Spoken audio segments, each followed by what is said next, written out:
The federal government is being forced to close a controversial tent city in Texas, which houses over 1,000 migrant children. The government only has a few weeks to relocate the children living in the Tornillo facility elsewhere. That's because a nonprofit group has been running the tent city. It has decided not to extend their contract. Graham Cates is an investigative reporter for CBSNews.com. So Graham, first, what makes this facility so controversial? It's in the desert. There's kind of just rows after rows of tents with bunk beds for the children to sleep in. And it's a temporary facility that originally was just going to be there for a month while the government tried to figure out what to do with an influx of unaccompanied migrant children. So what was the original agreement between the government and this is a nonprofit, right? It's called BCFS, and originally this facility was going to be open from June 14th to July 13th. And then it just kept getting extended over and over again. And throughout the summer, when you would contact either the government or BCFS, they would say, our expectation is that within this month, this facility is going to close. And then ultimately expanded from about 400 beds to up to 3,800, with the number of children in it topping out at 2,800 or so. So HHS says that every child now is going to be either placed with a sponsor or put into a permanent shelter. You have any idea how long that can take, and do you have any idea where they might be sent? Well, they have a kind of deadline in that the facility is funded through January 31st. But one thing that is easy to note is that there have been a bunch of deadlines before this, and they've had to extend it a bunch of times before. As of January 2nd, they were down to 1,500 kids, which would still make it the largest facility operated by the government right now.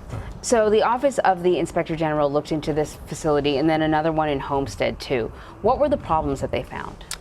Both facilities had issues with their background checks. At Tornillo, they were foregoing FBI background checks, the fingerprinting. And at Homestead, they weren't able to access Florida's child abuse and neglect background check system because of a quirk with the Florida law. And so both facilities had employees with kind of what you'd consider major issues in terms of what you want to know about people before they work with children. Yeah, you'd think that would be the basics. And when you say that, you know, at least the Tornillo facility was only expected to be open for a month, I presume that they built it for that. I can't imagine that the infrastructure, the facility itself, was ready or good enough to go month after month after month. Was that an issue as well?